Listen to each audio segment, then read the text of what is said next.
تو جیسا کہ میں نے آپ کو کہا کہ مراٹھوں اور احمد شاہ ابدالی کی وجہ سے دلی کے جو ہے وہ حالات خراب کیے جا چکے تھے. اس دور میں دلی کا جو امن و سکون ہے وہ چھینا جا چکا تھا. وہاں پہ جو امن و امان کی فضا ہونی چاہیے تھی وہ ان حملوں کی وجہ سے درہم برہم ہو چکی تھی. لوگوں کی زندگی جو ہے وہ دوبر ہو گئی تھی، ان کا جینا مشکل ہو گیا تھا. تو اس قصیدے کو پڑھنے کے بعد ہمیں معلوم ہو جائے گا کہ دلی کے لوگوں کی اس وقت معاشی حالت، ان کی اقتصادی حالت کیا تھی.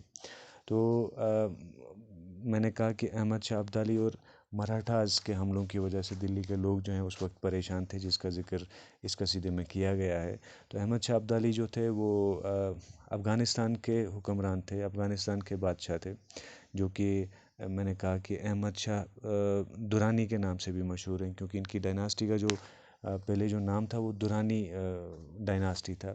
لیکن بعد میں انہوں نے اپنے نام پہ اس کا ابدالی کر دیا اور احمد شاہ ابدالی کے نام سے ہی وہ مشہور تھے.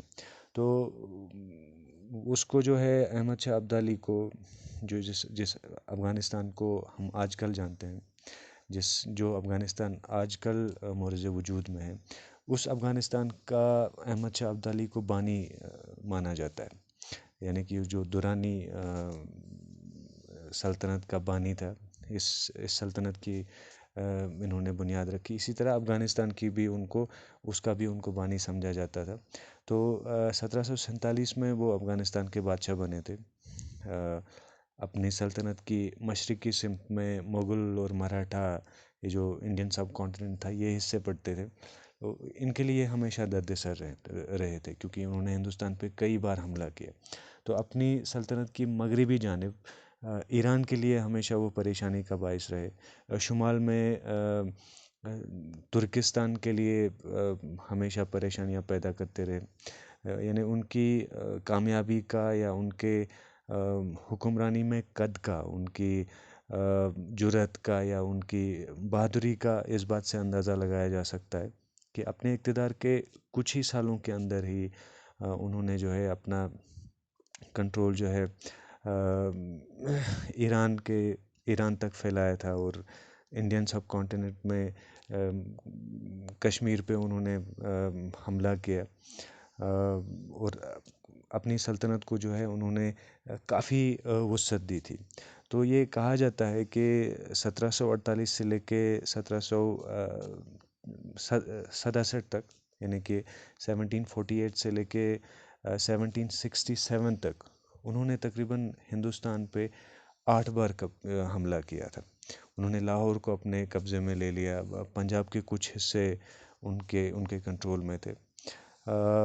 وہ پانی پت کی تیسری لڑائی میں مراٹھوں کو ہرانے کے لیے بھی جانے جاتے تھے، اور مراٹھوں کے مغل سلطنت پر پورے قابض ہونے کے خواب کو ایک طرح سے احمد شاہ ابدالی نے جو ہے وہ اس خواب کو چکنا چور کیا تھا. اس خواب کو جو ہے بالکل پوری طرح سے انہوں نے تباہ و برباد کر دیا. گو کہ مراٹھا امپائر جو ہے یہ جانے جاتے ہیں کہ انہوں نے کسی حد تک، بلکہ کافی حد تک، جو ہندوستان میں مغل دور تھا، جو مغلوں کی حکومت تھی، اس کو ختم کرنے میں ان کا ایک اہم رول رہا ہے. یہ ایک امپائر تھی، ایک بہت مشہور سلطنت تھی انڈین سب کانٹیننٹ میں 18ویں صدی میں. تو یہ یعنی 1674 عیسوی میں 1674 میں اس کی بنیاد پڑی تھی اس ڈائناسٹی کی، یعنی کہ مراٹھا امپائر کی، کہ جب انہوں نے شیواجی کو ایز امپائر جو ہے اس کی تاج پوشی کی تھی. یہ اپنے سلطان کو یا اپنے بادشاہ کو جو ہے اپنی لینگویج میں چھترپتی کہا کرتے تھے. تو شیواجی کی تاج پوشی کے بعد جو ہے یہ مراٹھا ڈائناسٹی انہوں نے کافی وقت تک ڈومینیٹ کیا. کافی وقت تک انہوں نے یعنی کئی صدیوں تک ایک طرح سے انہوں نے حکومت کی ہندوستان کے کچھ علاقوں پہ، کچھ حصوں پہ، بلکہ ایک کافی حصے پہ میں کہوں گا.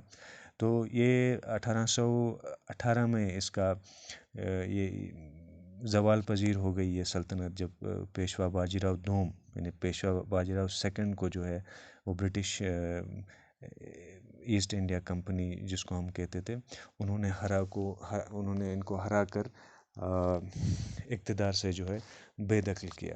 تو اگلی ویڈیو میں ہم اس قصیدے پہ تفصیل سے بات کریں گے، دلی کے اس وقت کے حالات جانیں گے، اور ان اشعار کی، جو کہ میں نے کہا کہ کل 96 یعنی 96 اشعار ہیں، ان کی تفصیل کے ساتھ ہم جو ہے اگلی ویڈیو میں تشریح کریں گے۔